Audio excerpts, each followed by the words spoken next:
Welcome to our channel. Today we how to activate Chase Sapphire Reserve card online step by step clearly.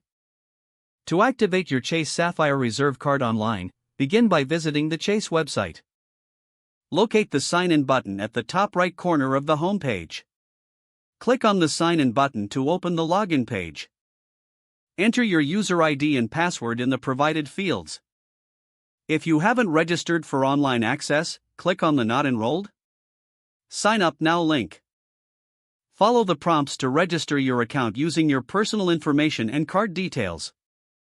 Once logged in, navigate to the Account Services section. Look for the option labeled Activate Card.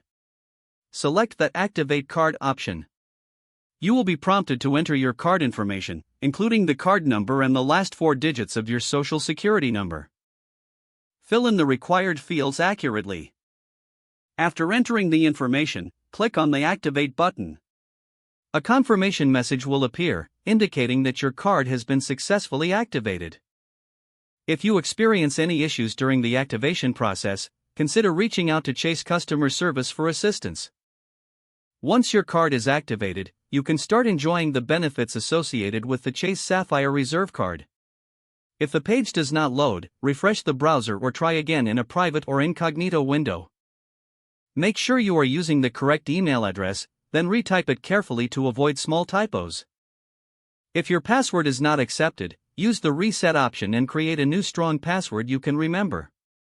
Check your spam folder for verification or security emails, then complete any requested confirmation step. Enable two-factor authentication if available to improve account security and reduce unauthorized access risk.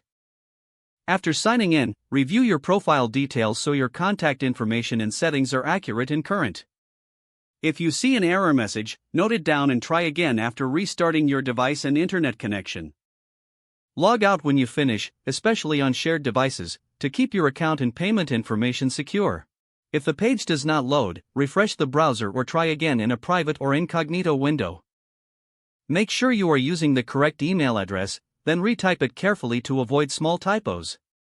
If your password is not accepted, use the reset option and create a new strong password you can remember. Check your spam folder for verification or security emails, then complete any requested confirmation steps. Enable two-factor authentication if available to improve account security and reduce unauthorized access risk. Don't forget to like this video and subscribe to our channel for more step-by-step tech guides.